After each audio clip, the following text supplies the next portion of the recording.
안녕하세요. 자, 오늘은 숫자 하나로 좀 대화를 시작해 볼까 합니다. 3,100억 달러. 현재 스테이블 코인 시장의 총 가치를 나타내는 숫자죠. 보통 이런 숫자를 들으면 암호화폐 시장이 또 커졌구나. 이 정도로 생각하고 넘어가기 쉬운데요. 오늘 저희는 이 숫자를 완전히 다른 렌즈로 보려고 합니다. 이게 단순한 시장 규모의 문제가 아니라는 거죠. 맞습니다. 3,100억 달러. 이게 단순한 가격표가 아니에요. 저는 이걸 뭐랄까? 거대한 저수지에 물이 가득 찬 상태.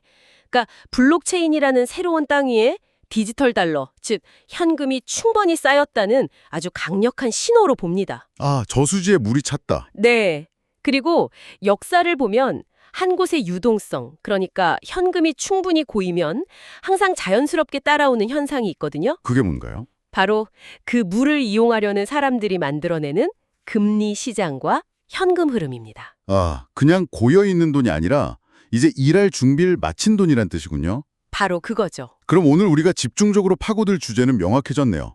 이 거대한 스테이블 코인이라는 저수지에서 어떻게 물길이 만들어지는지, 그리고 그 과정에서 DeFi, 즉 탈중앙화 금융이 왜 강력한 수익 창출의 엔진으로 작동하는지 그 핵심 구조를 제대로 한번 해부해 보겠습니다. 좋습니다. 그럼 가장 근본적인 질문부터 시작해야 할 것 같아요. 스테이블 코인은 비트코인처럼 가격이 오르내리는 투자 자산이 아니잖아요.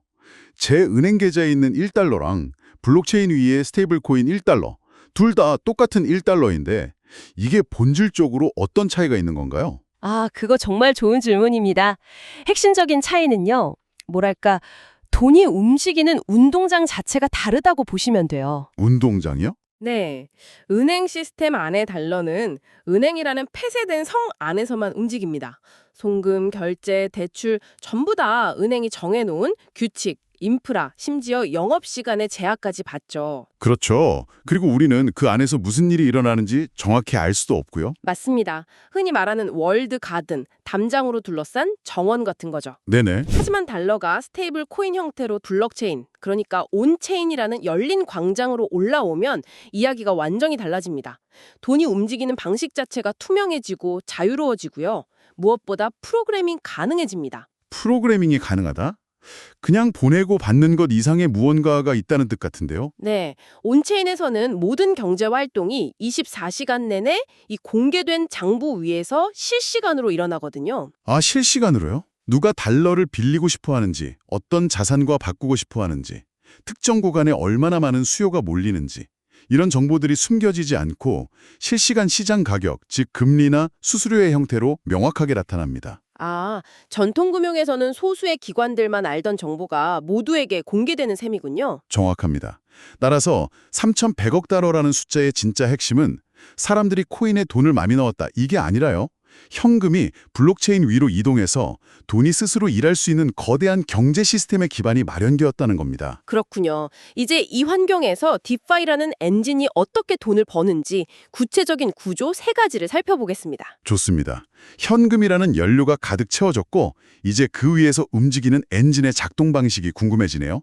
디파이의 수익 구조, 첫 번째 엔진은 뭔가요? 의 본질에 가깝죠. 바로 대출금리, 즉 머니마켓입니다. 대출금리요? 네, 원리는 아주 간단합니다. 돈을 빌리려는 사람, 즉 수요와 돈을 빌려주려는 공급이 만나는 시장이죠. 디파이에서는 스테이블 코인을 빌려서 더 큰 거래를 하려는 레버리지 수요가 있고요. 반대로 스테이블 코인을 맡기고 안정적인 이자를 받고 싶어하는 공급이 있습니다. 아, 잠깐만요. 여기서 보통 많이들 궁금해하시는 게 있잖아요. 네네. 보통 대출은 제가 가지지 않은 돈을 빌리는 건데 네. 디파이에서는 150달러어치 이더리움을 담보로 맡기고 네. 100달러 스테이블 코인을 빌리는 식의 초과 담보가 일반적이더라고요. 아니, 이미 더 많은 돈을 가진 사람이 왜 굳이 돈을 빌리는 건가요? 아, 정말 중요한 포인트를 짚어주셨습니다. 바로 그 지점이 디파이 대출 시장의 핵심 동력이에요. 아, 그런가요? 몇 가지 이유가 있는데 첫째는 자산을 팔고 싶지 않기 때문입니다. 예를 들어 내가 가진 이더리움이 앞으로 크게 오를 것 같은데 당장 현금이 필요할 때 이더리움을 팔지 않고 담보로 맡긴 뒤에 스테이블 코인을 빌려 쓸 수 있는 거죠. 아하. 둘째는 복잡한 금융 전략을 쓰기 위해서고요. 빌린 돈으로 또 다른 자산에 투자해서 수익을 극대화하는 레버리지 전략이죠. 신용점수 같은 거 없이 그냥 코드로 바로 대출이 된다는 점도 크겠네요. 맞습니다. 신용이 아니라 자산을 기반으로 한 완전히 새로운 방식의 대출 시장인 거죠. 알겠습니다. 그럼 이 수요와 공급이 만나서 수익이 발생하는 구조를 좀 더 자세히 설명해 주시죠. 네.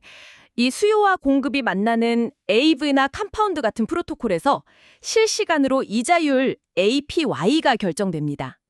예를 들어 에이브에 USDC를 공급하면 화면에 서플라이 APY라고 표시되잖아요. 네네, 보이죠? 그게 바로 여러분이 돈을 빌려주고 받을 수 있는 연이율입니다. 반대로 돈을 빌리라는 사람은 그 금리로 돈을 빌려가는 거고요.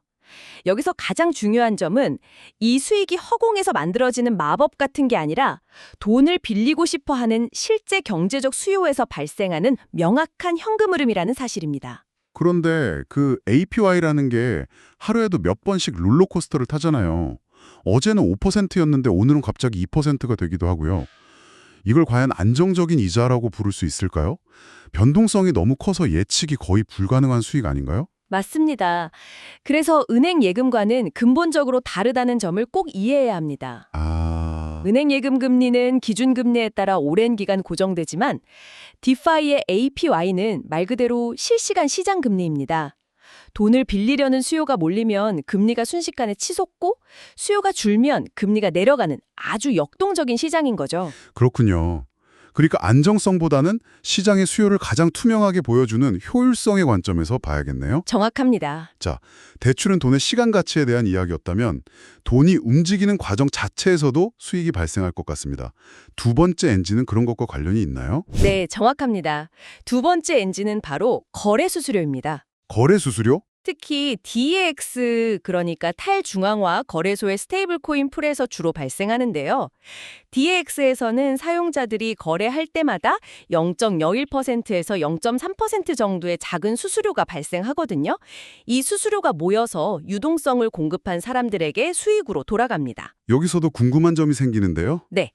이더리움, 달러처럼 가격 변동이 큰 자산들 사이의 거래에서 수수료가 생기는 건 알겠는데 USDC란 USDT처럼 둘 다 1달러에 고정된 스테이블 코인끼리 바꾸는 거래는 왜 그렇게 많이 일어나나요?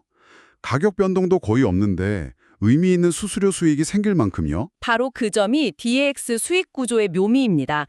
스테이블 코인 풀은 가격 변동성은 거의 없지만 대신 디파이 생태계의 기축통화 역할을 하거든요. 기축통화요. 네, 그래서 엄청난 규모의 거래량이 몰리는 구간이 자주 생깁니다. 예를 들어 시장이 불안정할 때 많은 사람들이 다른 알트코인을 팔고 가장 안전한 달러, 즉 스테이블 코인으로 바꾸려고 몰리거나 반대로 시장이 좋을 때 달러로 다른 자산을 사려는 거래가 폭발적으로 일어날 때죠. 그러니까 모든 거래가 거쳐가는 일종의 중앙 환승 터미널 같은 역할을 하는 거군요. 와, 완벽한 비유입니다. 스테이블 코인 풀을 디파이 세계의 인천공항 환전 창고와 같아요. 재밌네요. 개별 환전의 마진은 작지만 하루에도 수백만 명이 거쳐가면서 막대한 수수료 수익을 쌓는 거죠. 가격 변동을 예측해서 버는 게 아니라 현금이 가장 많이 오가는 길목, 그러니까 금융의 고속도로에 통행료 징수소를 설치하는 구조라고 생각하시면 쉽습니다. 데이터로도 확인이 가능한가요? 네, 디파이 얼마 같은 데이터 분석 사이트에 가보면 이런 전략들이 실제로 어느 정도의 수익률을 내고 있는지 투명하게 확인할 수 있습니다. 그렇군요. 대출 시장과 거래소 두 가지 모두 상당히 적극적으로 시장을 분석해야 하는 어느 정도 전문성이 필요한 영역 같아요. 저처럼 조금 더 단순한 걸 원하는 사람들을 위한 구조도 있을까요? 물론입니다. 바로 그 지점에서 세 번째 엔진인 세이빙 저축형 금리 구조가 등장합니다. 세이빙 저축형. 네, 모든 사용자가 머니마켓의 변동 금리를 실시간으로 분석하거나 DX의 복잡한 유동성 공급 구조를 이해하고 싶어 하지는 않죠. 그래서 일부 프로토콜은 이런 복잡한 과정을 뒤에서 알아서 처리해주고 사용자는 그냥 스테이블 코인을 예치하기만 하면 약속된 금리를 받을 수 있도록 단순화된 상품을 제공합니다. 이거는 은행의 예금 상품이랑 아주 유사하게 들리는데요. 제가 그냥 돈을 맡기기만 하면 은행이 그 돈으로 뭘 하든 신경 쓸 필요 없이 약속된 이자만 받으면 되는 것처럼요. 맞습니다. 내부 작동 방식을 보면 이런 프로토콜들이 일종의 온체인 자산 운용사 역할을 하는 겁니다. 사용자의 예금을 받아서 저희가 앞에서 이야기한 머니마켓 대출이나 DX 유동성 공급처럼 가장 안정적이고 효율적인 곳에 자동으로 배분하고요. 거기서 발생한 수익의 일부를 수수료로 떼고 나머지를 예금자에게 이자로 지급하는 거죠. 아하, 이건 스테이블 코인 시장이 커지면서 점점 더 전통금융의 상품과 유사한 사용하기 쉬운 형태로 진화하고 있다는 아주 중요한 신호입니다. 세 가지 엔진의 이야기를 들어보니까 결국 하나의 흐름으로 연결되는 것 같습니다. 왜 스테이블 코인 시장이 커지면 디파이의 수익 구조가 강해질 수밖에 없는가라는 질문에 대한 답이 될 것 같은데요. 이 모든 것을 한 문장으로 정리해 주실 수 있을까요? 물론입니다. 스테이블 코인 3,100억 달러는 시장의 가격표가 아니라 온체인에 존재하는 일할 수 있는 현금의 총량입니다. 일할 수 있는 현금. 네. 현금이 많아지면 시장은 자연스럽게 두 가지 거대한 수요를 키우게 됩니다. 하나는 그 돈을 빌리려는 수요, 즉 레버리지고요. 다른 하나는 그 돈을 다른 자산과 바꾸려는 수요, 즉 거래와 환전이죠. 아, 수요. 그리고 경제학의 기본 원리처럼 바로 이 수요가 금리, 즉 이자와 수수료라는 가격을 만듭니다. 온체인에 현금이 많아질수록 빌리고 바꾸려는 경제활동이 활발해지고 그에 따라 디파이 프로토콜이 벌어들이는 이자와 수수료 수익의 총량도 커질 수밖에 없는 그런 선순환 구조인 겁니다. 그렇군요. 결국 APY라는 숫자를 쫓는 게 아니라 그 숫자를 만들어내는 경제활동의 본질. 그러니까 누가 왜 돈을 빌리는가, 현금이 얼마나 활발하게 움직이는가, 이걸 읽는 게 핵심이겠네요. 바로 그겁니다. 디파이를 수익 창출 수단으로 본다는 건 그 이면의 경제 엔진을 이해하는 과정인 거죠. 물론 이렇게 새로운 기회가 있는 곳에는 반드시 리스크가 따르겠죠. 이렇게 강력한 엔진들이 돌아간다고 해도 위험이 없가면 말이 안 되니까요. 근데 위험하다는 말은 너무 막연하게 들립니다. 청취자분들 입장에서는 그래서 정확히 뭐가 어떻게 위험한 건데 이 질문을 던지실 것 같아요. 아주 중요한 지적입니다. 막연한 공포가 아니라 리스크를 구체적으로 분류해서 이해해야 합니다. 저는 아주 짧고 강하게 말씀드리고 싶어요. 이것은 절대 은행 예금이 아닙니다. 절대 아니다. 네, 은행 예금은 예금자 보호법에 따라서 원금이 보장되지만 디파이는 그 어떤 보호장치도 없습니다. 그럼 저희가 반드시 인지해야 할 구체적인 리스크에는 어떤 것들이 있을까요? 크게 네 가지를 항상 염두에 두셔야 합니다. 첫째, 코드 오류로 인한 스마트 컨트랙트 리스크입니다. 모든 디파이는 코드로 작동하는데 이 코드에 해커가 악용할 수 있는 버그나 취약점이 있다면 자금을 전부 잃을 수 있습니다. 근데 이름 있는 프로토콜들은 대부분 여러 번 코드 감사를 받지 않습니까? 그런데도 해킹 사고가 계속 터지는 걸 보면 감사를 받았다는 사실이 완벽한 안전을 보장해주지는 않는 것 같습니다. 맞습니다. 감사는 리스크를 줄여줄 뿐이지 0으로 만들어주지는 못합니다. 그래서 시간과 역사가 중요합니다. 수많은 해킹 시도에도 수년간 버텨온 소위 전쟁터에서 살아남은 배틀 테스트드, 프로토콜이 상대적으로 안전하다고 평가받는 이유죠. 아, 경험이 중요하군요. 네, 둘째는 스테이블 코인 자체가 1달러의 가치를 잃어버리는 디패깅 리스크입니다. 아, 그게 바로 테라 루나 사태 같은. 맞습니다. 바로 그거죠. 특히 담보가 불분명하거나 알고리즘으로 가치를 유지하는 스테이블 코인에서 발생할 수 있는 치명적인 위험입니다. 네, 그 사태는 정말 모든 스테이블 코인이 똑같이 안전하지 않다는 걸 보여준 중요한 교훈이었죠. 그렇습니다. 셋째는 담보 가치 하락으로 인한 청산 리스크입니다. 청산 리스크. 이건 대출을 이용할 때 발생하는 리스크인데요. 제가 맡긴 담보자산의 가격이 급락하면 제 의사와 상관없이 스마트 컨트랙트가 담보를 강제로 팔아버리는 겁니다. 순식간에 자산을 잃을 수 있죠. 무섭네요. 마지막으로 프로토콜을 운영하는 주체의 결정이나 외부 규제 변화 같은 운영 리스크도 무시할 수 없습니다. 따라서 높은 APY에 현혹되기 전에 이 수익이 어디서 나오는지, 그리고 어떤 지점에서 어떻게 문제가 터질 수 있는지를 반드시 함께 분석하고 이해하는 과정이 필수적입니다. 오늘 대화를 정리해 보겠습니다. 스테이블 코인 시장의 3,100억 달러. 이건 단순한 시장 규모가 아니라 블록체인이라는 새로운 금융 시스템 위에 현금이 충분히 깔렸다는 강력한 신호였습니다. 그리고 이 현금 저수지는 대출, 거래, 저축이라는 세 가지 강력한 엔진을 통해 이자와 수수료라는 현금 흐름을 만들어내고 있었고요. 네, 맞습니다. 디파이는 바로 그 현금 흐름의 구조, 즉 누가 돈을 빌리고 누가 돈을 바꾸는지, 그리고 그 대가로 얼마의 가격이 형성되는지를 가장 투명하게 보여주는 도구인 셈이죠.